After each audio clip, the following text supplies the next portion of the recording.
Hello friends, कैसे हो आप सभी। उम्मीद करता हूं बहुत अच्छे होंगे और अपने अपने स्टडी को बहुत शानदार कर रहे होंगे।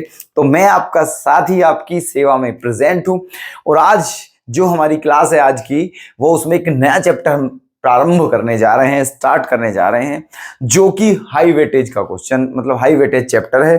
ठीक है, इस चैप्टर में से एग्जाम में काफी पूछा जाता है। ठीक है, high weightage, okay, long question पूछे जाते हैं इस चैप्टर से, केस स्टडी भी बनते हैं इस चैप्टर से। ठीक है, ऐसा चैप्टर स्टार्ट करने के लिए जा रहे हैं, तो आपसे रिक्वेस्ट है कि जल्दी से आ जाइएगा। ठीक है, और इस क्वेश्चन को बहुत ध्यान से समझिएगा क्योंकि ये क्वेश्चन समझने का है। ठीक है, लैंग्वेज वाले क्वेश्चंस आते हैं जहां बच्चों को सबसे ज्यादा दिक्कत आती है। बच्चे ज्यादातर लैंग्वेज में ही दिक्कत मानते हैं। ठीक है, और इस चैप्टर में हर एक क्वेश्चन लैंग्वेज का ही है। ठीक है, लैंग्वेज का ही खेल है। अगर लैंग्वेज ही समझ नहीं आ रही है तो ये चैप्टर आपसे नहीं हो पाएगा। ठीक है, लेकिन आप चिंता ना करें, डोंट वरी। ठीक है, हम आ गए हैं। अब आपकी जो समस्या है उसका समाधान पूरी तरह से हम कर देंगे। ठीक है, बस आपसे ये रिक्वेस्ट है, कंटिन्यू क्लास लें, रेगुलर, बिल्कुल बिल्कुल रेगुलर। जैसे कि हम आपके लिए रेगुलर क्लास ला रहे हैं, वैसे ही आप भी रेगुलर क्लास लेते रहिएगा। कोई भी दिक्कत हो तो हमें बता दीजिएगा। ओके, तो चलिए शुरुआत करते हैं आज की अपनी क्लास की। और जो है, क्लास स्टार्ट करने से पहले आपको बता दें कि ये जो चैप्टर 9 है इसका नाम क्या है, सम एप्लीकेशंस ऑफ ट्रिगोनोमेट्री। ठीक है, मतलब ये है। और एक और बात, एनसीईआरटी बुक से। ठीक है, हमारा फंडा आप सभी जान चुके होंगे अब तक। ठीक है, हमने कई सारे चैप्टर कंप्लीट कर लिए हैं। जो चैप्टर हम स्टार्ट करते हैं सबसे पहले उसको एनसीईआरटी बुक से कंप्लीट करते हैं, फिर उसके सारे बेस्ट 10 ईयर पीवाईक्यूज करते हैं। ठीक है, और अदर्स क्वेश्चन भी करते हैं जो इंपॉर्टेंट होते हैं एग्जाम के लिए। ठीक है, ऐसा नहीं है केवल पीवाईक्यू ही करेंगे, ऐसे क्वेश्चंस भी करते हैं जो पीवाईक्यूज नहीं है बट आने की जो उनकी प्रोबेबिलिटी है, पॉसिबिलिटी है, वो बहुत ज्यादा लेवल पे है। ठीक है, तो ऐसे सभी क्वेश्चंस आपको कराए जाते हैं। तो और आपसे हमारी ये भी रिक्वेस्ट है कि आप हमारी बात का विश्वास कर सकते हो। ठीक है, जो करा रहे हैं वो एनफ है। ठीक है, कुछ नहीं छोड़ रहे हैं, सब कुछ करा रहे हैं। अब लगभग देखिए, इससे पहला चैप्टर जो है ट्रिग्नोमेट्री चैप्टर 8, उसमें लगभग 100 क्वेश्चंस कराए हैं हमने। 100 बुक से अलग 100 हैं। अब एक चैप्टर से 100 क्वेश्चन कम नहीं होते हैं भाई। ठीक है, बहुत होते हैं। अगर आप इन सब की प्रैक्टिस कर लेते हो तो यकीन मानिए, ऐसा हमारा विश्वास है कि आपको बेहतरीन परफॉर्मेंस करने से कोई नहीं रोक सकता है एग्जाम में। ठीक है, बस आप जो करा रहे हैं उसे ध्यान से करते रहें और उसकी प्रैक्टिस कर लीजिएगा बढ़िया तरीके से। ठीक है, उसके बाद आपको कोई डिफिकल्टीज छू भी नहीं सकती एग्जाम में इन मैथमेटिक्स सब्जेक्ट। ठीक है, मैथमेटिक्स की बात कर रहे हैं, बाकी सब्जेक्ट देखो आप कैसे पढ़ रहे हो आप जानते हो, हम ओनली मैथ्स की बात कर रहे हैं। मैथ्स में बहुत दिक्कत नहीं, मतलब मैथ्स में तो कोई दिक्कत होगी नहीं आपको। ठीक है, ये हमारा प्रॉमिस है, मानना है, विश्वास है और आपके ऊपर भरोसा है। ठीक है, तो चलिए शुरुआत करते हैं इस चैप्टर की एनसीईआरटी बुक से। अब समझते हैं। सबसे पहले चैप्टर का नाम देखते हैं, उसके बाद इस चैप्टर को समझते हैं। चैप्टर का नाम जो है वो क्या है, क्या होता है इसमें, क्या पढ़ना है, क्या नहीं पढ़ना है। ठीक है, क्या फॉर्मूले हैं इसमें, ये सारी चीजें जानते हैं। उसके बाद इसके क्वेश्चन स्टार्ट करते हैं। ठीक है, तो अगर आपकी परमिशन हो तो हम चैप्टर स्टार्ट कर दें, बताइए। ठीक है, परमिशन है, डन। ठीक है, चलिए तो ईश्वर का स्मरण करते हुए शुरुआत करते हैं चैप्टर की। समझते हैं, चैप्टर का नाम है सम एप्लीकेशंस ऑफ ट्रिगोनोमेट्री। ठीक है, सम एप्लीकेशंस। तो भाई साहब एप्लीकेशंस क्या होती हैं, सबसे पहले तो यही जानना है हमें। तो एप्लीकेशंस होती हैं भाई मेरे, एप्लीकेशंस क्या होती हैं हमारी, एप्लीकेशंस होती हैं हमारी, ठीक है, अनुप्रयोग कह सकते हो आप। क्या कह सकते हो, अनुप्रयोग। ठीक है, क्या कह सकते हो, अनुप्रयोग। और ट्रिग्नोमेट्री से आप परिचित हो ही चुके हो। ठीक है, ट्रिगोनोमेट्री से आप परिचित हो ही चुके हो। ठीक है, तो कहने का मतलब यह है, हम इस चैप्टर में, एक कपड़ा फेंकियो, हम इस चैप्टर में क्या पढ़ने वाले हैं। ठीक है, हम पढ़ने वाले हैं जो हमने चैप्टर 8 स्टार्ट किया था। ठीक है, जो चैप्टर 8 स्टार्ट किया था हमने ट्रिगोनोमेट्री, और जो अभी कंप्लीट कर चुके हैं हम जिसे, ठीक है, उसी को पढ़ेंगे। लेकिन उसके क्या पढ़ेंगे, यूज पढ़ेंगे, एप्लीकेशंस पढ़ेंगे। ठीक है, कहने का मतलब ये है कि इस चैप्टर में भी ट्रिग्नोमेट्री का ही यूज है। ठीक है, उतने बड़े लेवल पर नहीं है, लेकिन ट्रिग्नोमेट्री से ही क्वेश्चन होंगे, उसी की हेल्प से क्वेश्चन होंगे। जो ट्रिग्नोमेट्रिक रेशोज हैं वहीं से सॉल्यूशन बनेंगे, वहीं से क्वेश्चन के आंसर बनेंगे, ठीक है। तो इसीलिए चैप्टर का नाम है एप्लीकेशन ऑफ ट्रिग्नोमेट्री, है ना। अच्छा, जो चैप्टर हमने 8 कंप्लीट किया है, ठीक है, इसके तुरंत बाद ही ये चैप्टर किया जाता है, इसीलिए हम इसी चैप्टर को स्टार्ट कर रहे हैं। अभी हमारा एक पीछे ट्रायंगल बचा हुआ है, ट्रिग्नोमेट्री कोऑर्डिनेट ज्योमेट्री बचा हुआ है, 2 चैप्टर बचे हुए हमारे, चैप्टर 6 और 7, ठीक है। तो वो आप चिंता ना करें, उन्हें भी कराएंगे, ठीक है, क्योंकि जब चैप्टर 8 किया है तो उसके तुरंत बाद यही चैप्टर करना होता है, करना चाहिए, ठीक है, क्योंकि इसमें ट्रिग्नोमेट्री का ही हो जाए, इसीलिए हम इन्हें स्टार्ट कर रहे हैं, ठीक है। इसके बाद उनको भी करा देंगे, डोंट वरी, बिल्कुल चिंता नहीं करनी है, ठीक है। देखिएगा, तो एप्लीकेशंस जो है हमारा, ठीक है, वो किसकी एप्लीकेशन है? ट्रिग्नोमेट्री की एप्लीकेशंस है, इनका यूज पढ़ेंगे हम इसमें, ठीक है। अच्छा, इस चैप्टर में टॉपिक क्या है दोस्तों, क्या पढ़ेंगे हम इस चैप्टर में? इस चैप्टर में पढ़ेंगे हम हाइट एंड डिस्टेंस। क्या पढ़ेंगे? हाइट एंड डिस्टेंस, ओके, ये पढ़ेंगे हम इस चैप्टर में, हाइट एंड डिस्टेंस। मतलब ये टॉपिक है, ये आपका चैप्टर है, और चैप्टर के अंदर जो टॉपिक है वो ये है, जिसको हम स्टडी करेंगे, पढ़ेंगे, ठीक है, क्वेश्चन सॉल्व करेंगे जिसके, हाइट एंड डिस्टेंस। अब इसमें आपको बताने की आवश्यकता शायद मुझे नहीं लग रही है, हाइट भी आप जानते हो क्या होती है, ये हाइट है ना, और ये एक तरीके से डिस्टेंस मानिए, ठीक है। मान लीजिए एक पॉइंट ये है और एक पॉइंट ये है, दोनों के बीच की डिस्टेंस तो ये हो गई, ठीक है, और ये क्या हो गई, इनकी हाइट, क्या हो गई, ये हाइट, क्लियर। तो हाइट एंड डिस्टेंस के बारे में हम जानेंगे। अब इस चैप्टर में हम क्या जानेंगे, हाइट एंड डिस्टेंस कैसे करेंगे, मतलब, ठीक है, समझिए। हम इसे चैप्टर को क्या बोल रहे हैं? ट्रिग्नोमेट्री के एप्लीकेशन बोल रहे हैं, एप्लीकेशन ऑफ ट्रिग्नोमेट्री बोल रहे हैं, ठीक है, क्योंकि यहाँ पर ट्रिग्नोमेट्री के जो रेशोज हैं उनका यूज हो रहा है। कैसे होगा रेशो, सुनिए मेरी बात, ठीक है।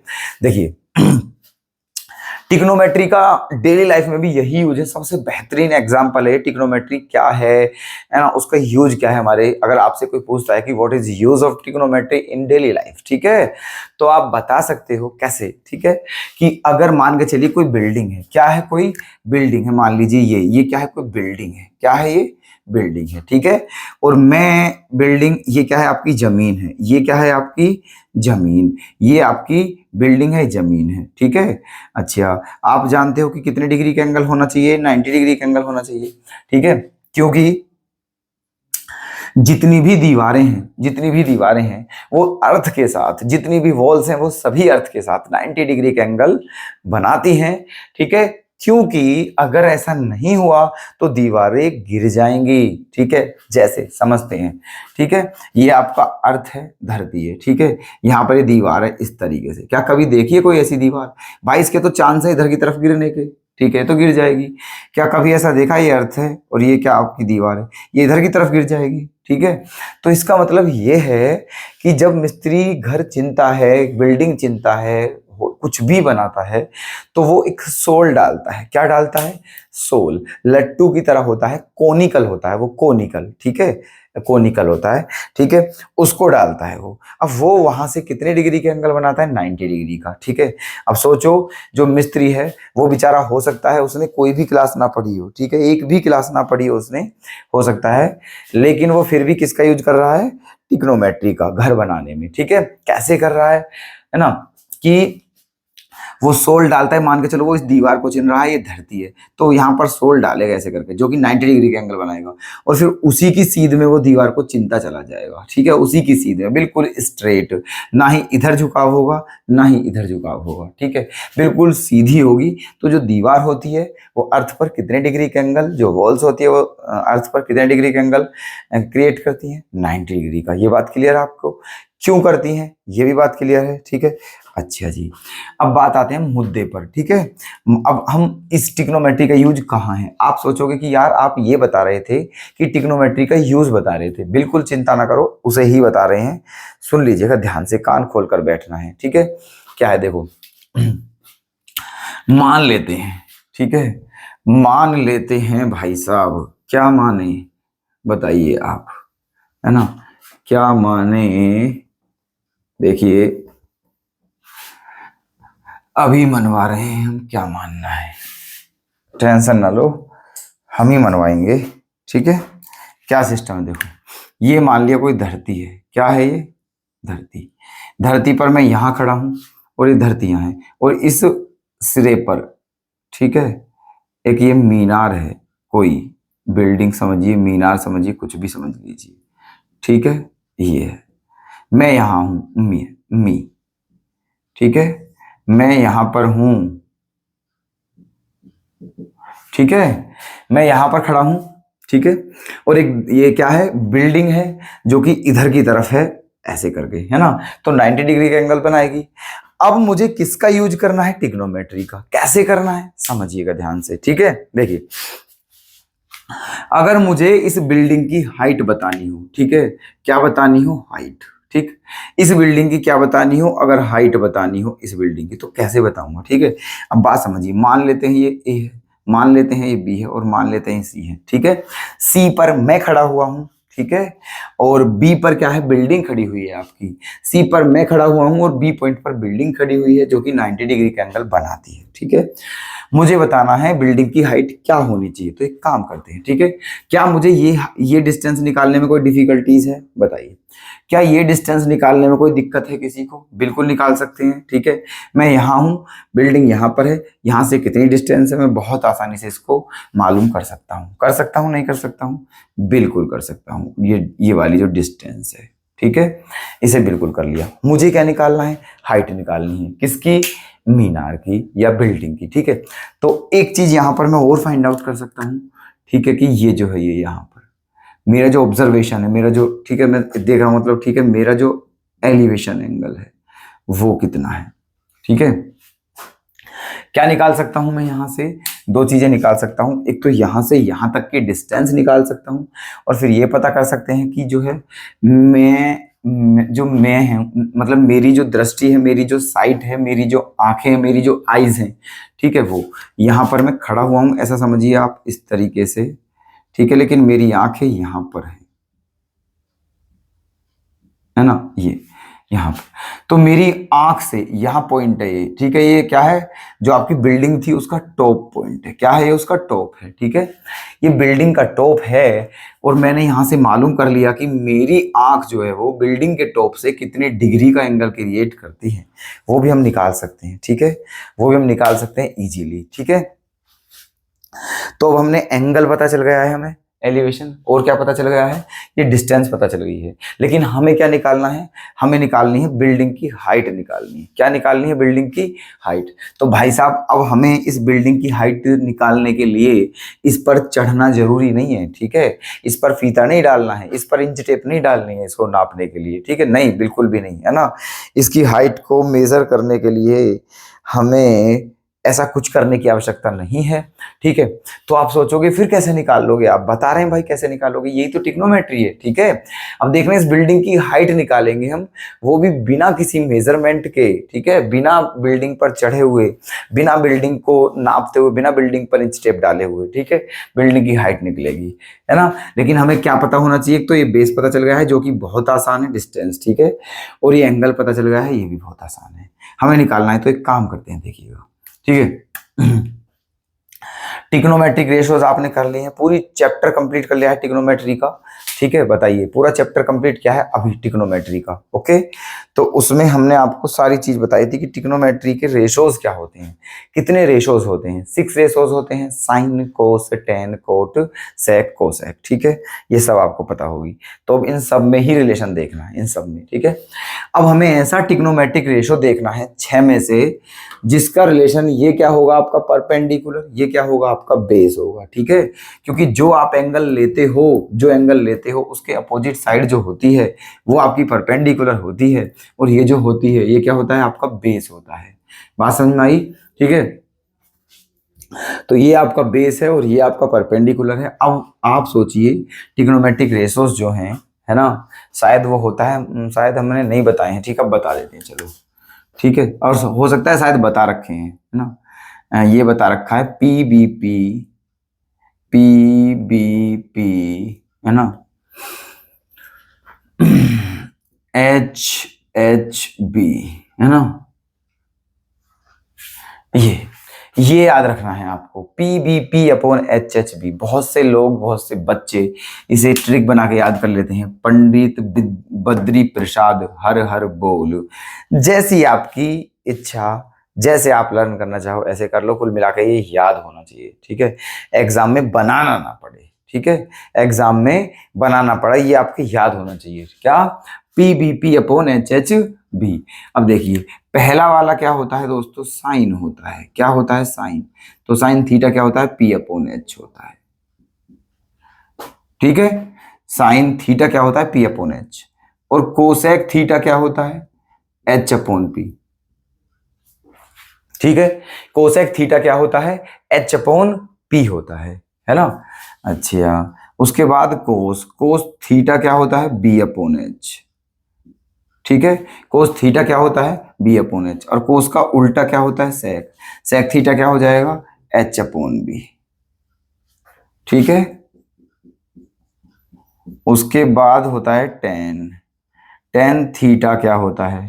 टेन थीटा होता है P upon B, tan theta होता है P upon B.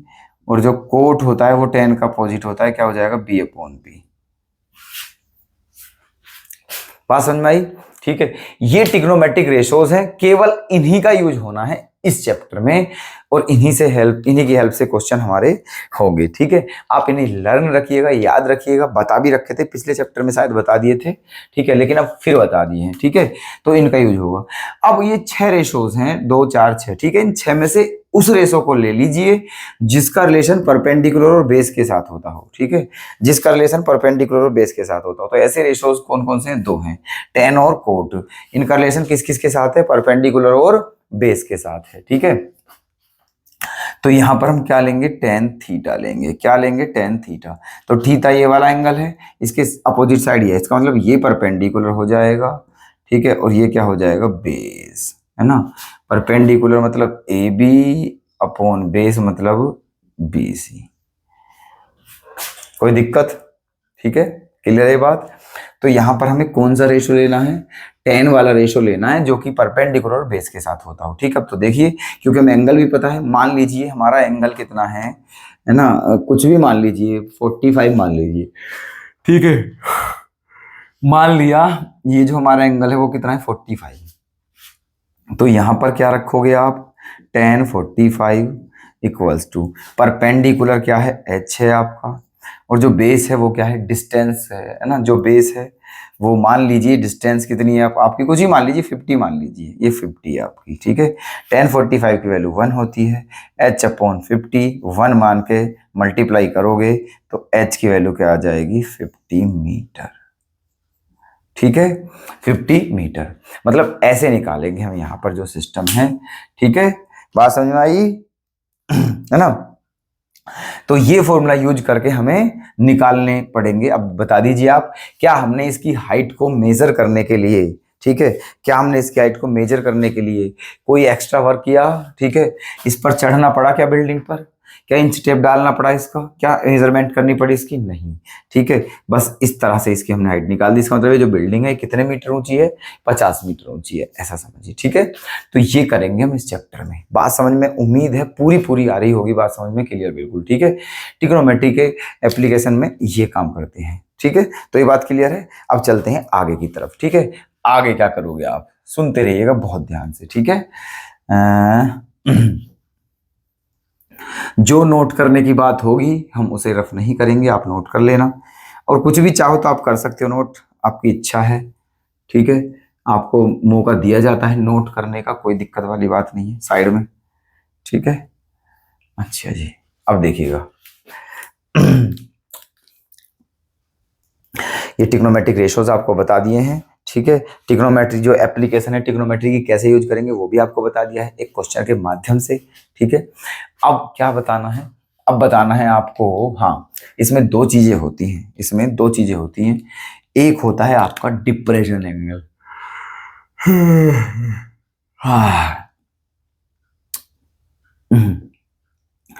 Elevation angle,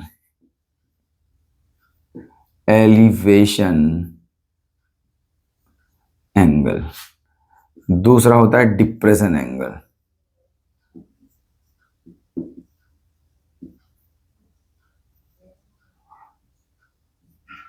ठीक है। दो एंगल होते हैं इस चैप्टर में, आप पढ़ोगे, ठीक है, डिप्रेशन एंगल और एलिवेशन एंगल, है ना। होते क्या क्या है, ठीक है, होते क्या क्या है ये देखना है, ठीक है। आंखों में नींद भरी हुई है दोस्तों, ठीक है, क्योंकि 2 दिन से, है ना, बिजी हैं और किसी काम में, तो नींद पूरी नहीं हो पा रही है, आप देख रहे होंगे, ठीक है, आंखों में नींद भरी हुई है, लेकिन आपके लिए क्लास लाते रहेंगे चाहे हम 1 घंटे भी ना सो, ठीक है। चलिएगा, देखते रहिएगा बस ध्यान से अपना। तो एलिवेशन एंगल जो होता है वो क्या होता है देखना। एलिवेशन एंगल होता है ऊपर की तरफ, ठीक है, एलिवेशन एंगल क्या होता है, ऊपर की तरफ, और डिप्रेशन एंगल क्या होता है, नीचे की तरफ, ठीक है। अगर हम ऊपर देखते हैं तो एलिवेशन एंगल बन रहा है, और अगर हम नीचे की तरफ देखते हैं तो कौन सा बनता है, डिप्रेशन एंगल, ठीक है। कैसे कैसे आप देख लो ध्यान से एक बार, ठीक है।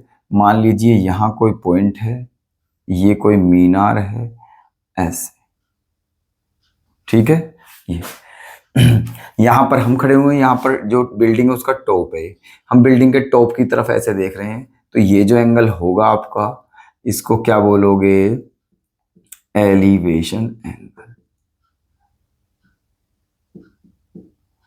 एलिवेशन एंगल, ठीक है।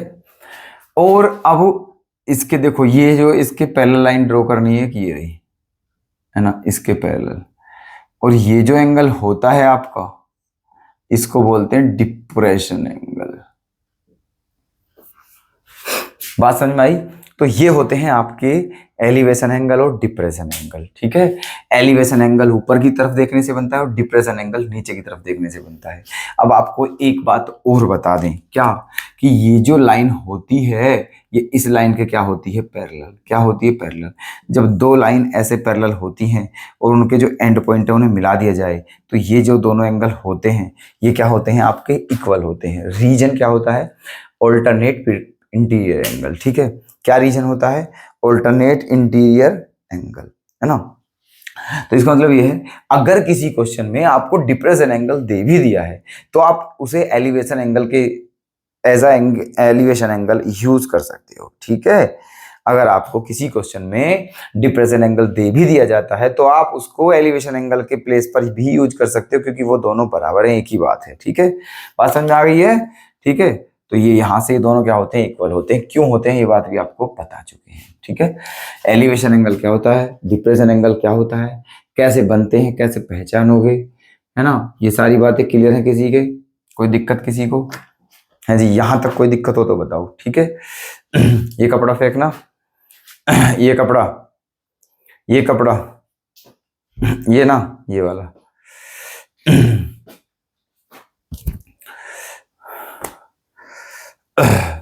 हालत गंभीर है दोस्तों, बहुत गर्मी है। हाँ जी, ध्यान से देख लीजिएगा, बताइए कोई दिक्कत यहां तक जो बताया है, कोई डाउट यहां तक किसी को? क्लियर है सब कुछ, ठीक है।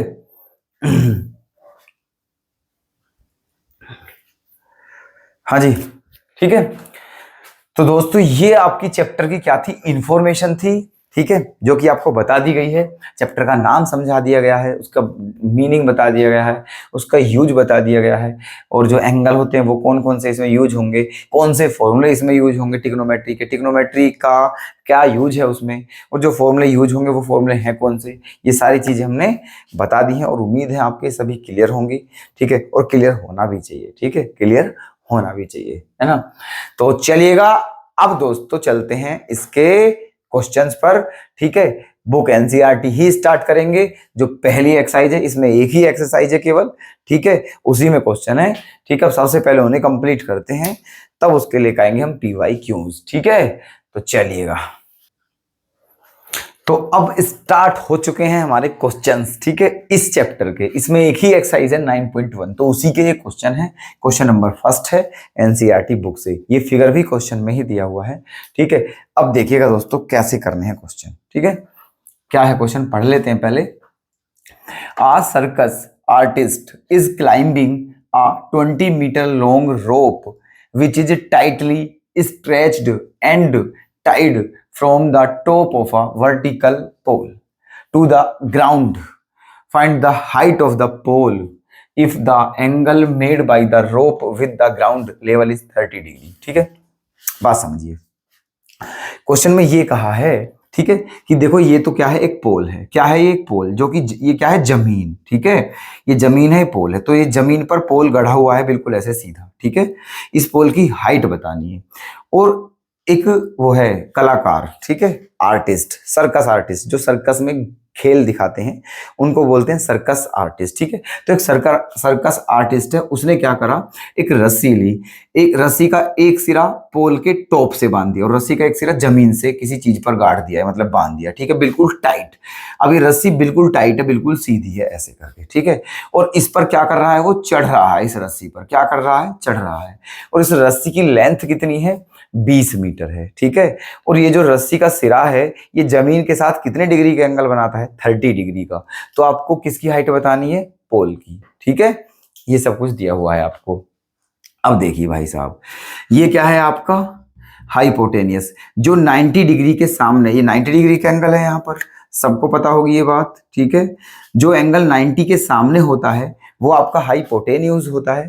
ठीक है, और जो एंगल आप ले रहे हो, जैसे कि हम ये एंगल ले रहे हैं, तो इसके सामने वाली जो साइड होगी वो क्या होगी, परपेंडिकुलर। इसका मतलब हमें परपेंडिकुलर बताना है, हाइपोटेनियस भी गिवन है और एंगल भी गिवन है। ठीक है, तो अब आप वो जो ट्रिग्नोमेट्रिक रेशोज थे 6, उनमें से ऐसा रेशो देखिए जिसका रिलेशन परपेंडिकुलर और हाइपोटेनस के बीच होता हो। ठीक है, परपेंडिकुलर और हाइपोटेनस, तो ऐसा कौन सा ट्रिग्नोमेट्रिक रेशोज होता है, ऐसा होता है साइन और कोसेक। साइन थीटा होता है आपका परपेंडिकुलर अपन हाइपोटेनस। ठीक है, वही लगा दीजिए। ठीक है, वही लगा दीजिए, क्वेश्चन में कुछ भी नहीं है करने के लिए, है ना।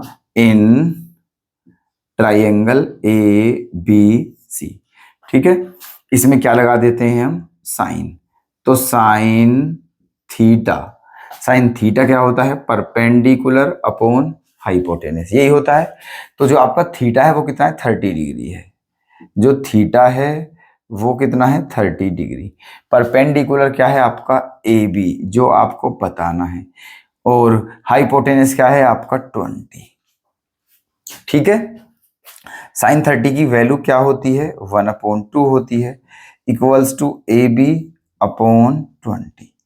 ओके, अब देखिएगा, 2 1 जा 2 और 2 10 जा 20, है ना।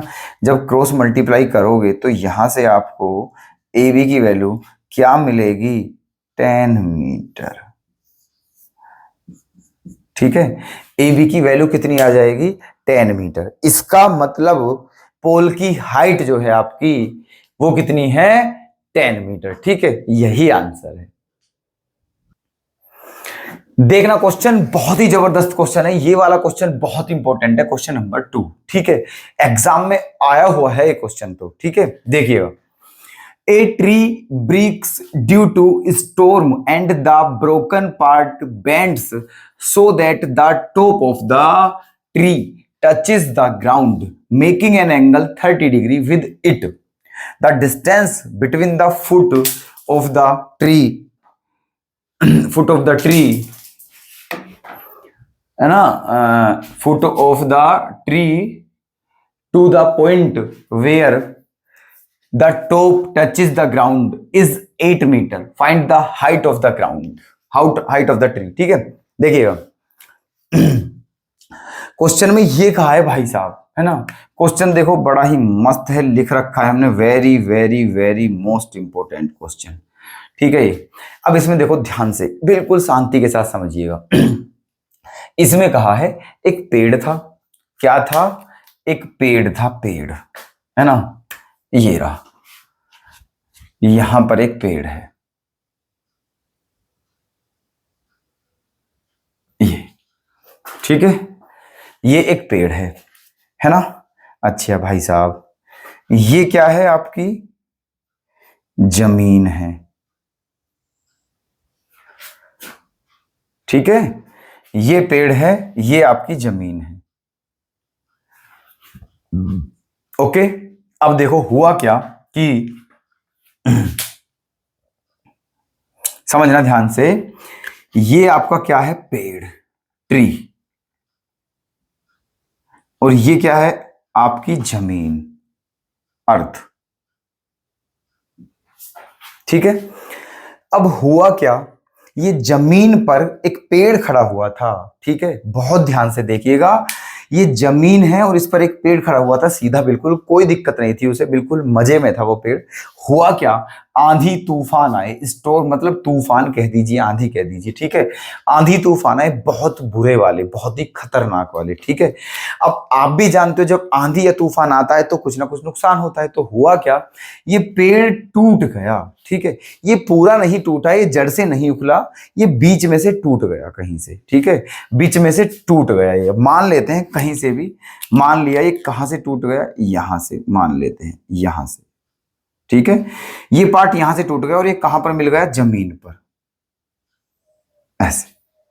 ठीक है, ये जमीन पर मिल गया आपको। ठीक है, ये क्या है, आपका पेड़ है। ये पेड़ आंधी के कारण बीच में से टूट के, और यहां इसका जो टूटा हुआ पार्ट है वो जमीन पर मिल गया। ये इसका क्या था, टॉप था, क्या था ये, टॉप, और ये जमीन पर मिल गया। ठीक है, मान लेते हैं ये पार्ट जो है आपका ए है, ये बी है, ये सी है, और ये क्या है, डी है। ठीक है, तो पेड़ की हाइट क्या थी, AC। क्या हाइट थी पेड़ की, AC।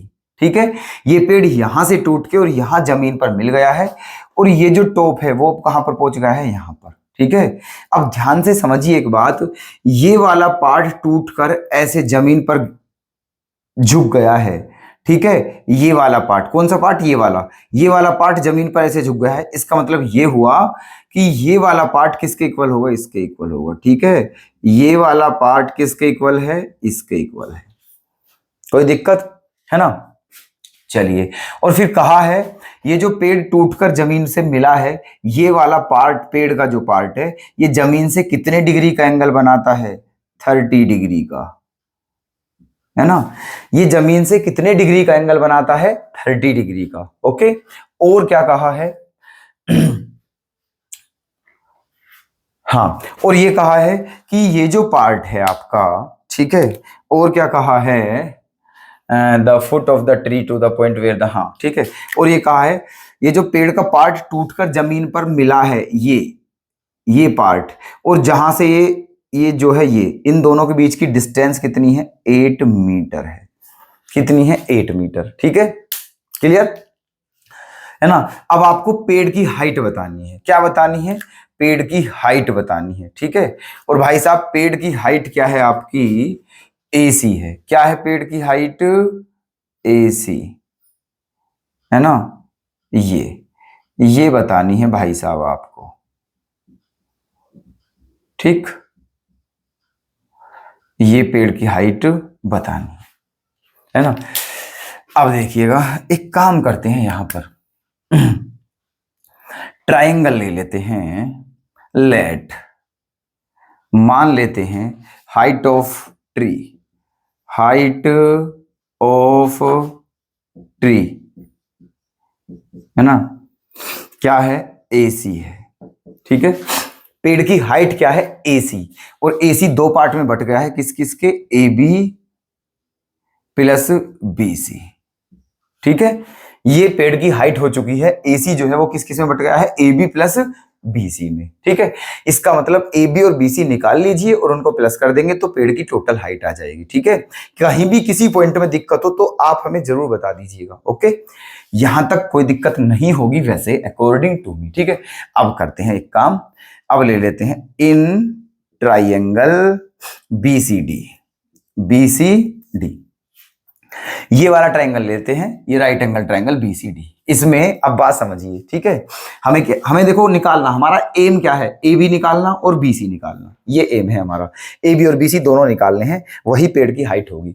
अब जो AB है हमें पता है वो किसके बराबर है, BD के बराबर है। AB BD के बराबर है। ठीक है, AB BD के बराबर है। ठीक है, हेयर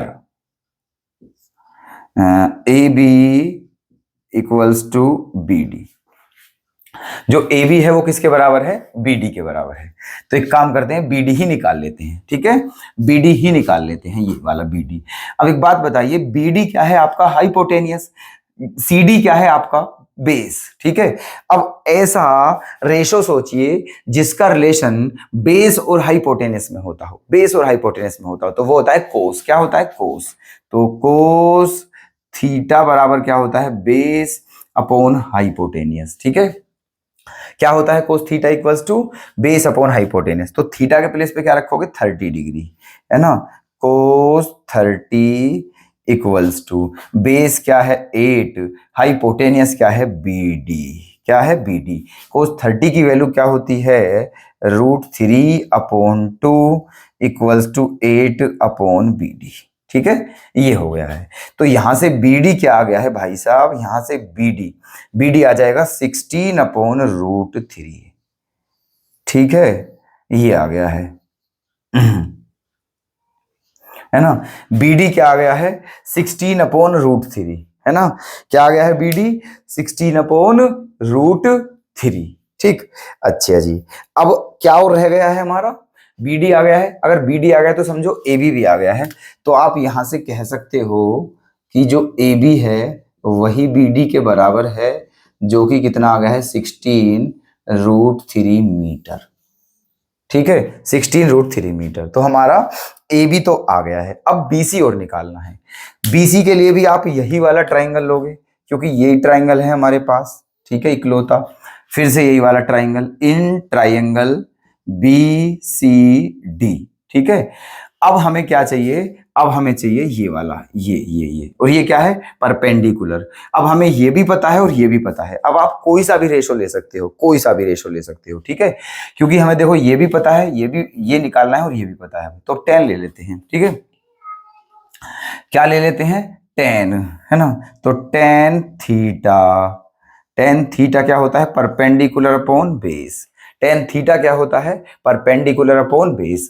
थीटा क्या है आपका 30, टेन 30 इक्वल्स टू परपेंडिकुलर क्या है आपका BC और बेस क्या है 8, बेस क्या है 8। टेन 30 की वैल्यू क्या होती है, टेन 30 की वैल्यू होती है 1/√3, 1/√3 इक्वल्स टू BC/8, है ना। तो यहां से BC की वैल्यू क्या आ जाएगी, 8/√3 मीटर, ठीक है। कोई दिक्कत, BC कितना आ गया है, 8/√3 आ गया है, ठीक है। BC क्या आ गया है, 8/√3। अब दोनों चीजें मिल गई हैं हमें, AB और BC दोनों आ गए हैं, ठीक है। AB आ गया है और BC भी आ गया है, दोनों चीजें, है ना। अब क्या करना है ना, अब क्या करना है, दोनों को प्लस कर देना है, बस पेड़ की हाइट आ जाएगी, है ना। तो इसीलिए height of the tree, height of the tree equals to AC equals to AB plus BC, ठीक है। पेड़ की हाइट क्या है AC, और AC किस किस में बटा हुआ है, AB और BC में। इन दोनों को प्लस करने पर पेड़ की हाइट आ जाएगी। तो AB की वैल्यू कितनी है भाई साहब, 16/√3 प्लस BC की वैल्यू कितनी है, 8/√3, 8/√3। √3 क्या आ जाएगा, LCM। ऊपर क्या हो जाएगा 16 + 8, और 16 + 8 क्या होता है 24। मतलब क्या आ जाएगा 24/√3, ठीक है। आंसर क्या आ जाएगा 24/√3, ठीक है। अब आप चाहो तो इसे सिंपलेस्ट फॉर्म में लिख सकते हो। वो कैसे, √3 से मल्टीप्लाई कर दीजिए ऊपर भी और नीचे भी, √3 से मल्टीप्लाई कर दीजिए ऊपर और नीचे दोनों तरफ, ठीक है। तो आपको क्या मिलेगा यहां से 24√3/3, 24√3/3, क्योंकि √3 की √3 में 3 आएगा। अब 3 से ये 24 कितनी बार कटेगा, 8, ठीक है। तो फाइनली जो हाइट आ गई है आपकी वो कितनी आ गई है, 8√3 मीटर, ठीक है, 8√3 मीटर। है ना। तो ये है आपकी पेड़ की हाइट टोटल जो है, ठीक है। तो बताइए क्वेश्चन वास्तव में गजब था या ना, ठीक है। ये क्वेश्चन बहुत मस्त है सच में, इसे बहुत अच्छे से आप रेडी करना, ठीक है, अच्छे तरीके से, ओके। और क्वेश्चन अगर सारे मतलब, ठीक है, ये वाली क्लास आपको मस्त लगी हो, पसंद आई हो, ठीक है, सारी इंफॉर्मेशन अच्छी लगी हो, सारे ये जो क्वेश्चन है ये भी मस्त लगे हो, ठीक है, और आपका मन कर रहा हो, तो प्लीज दोस्तों कमेंट करके जरूर बताना। कल फिर मुलाकात करते हैं, सेम टाइम सेम जगह। धन्यवाद।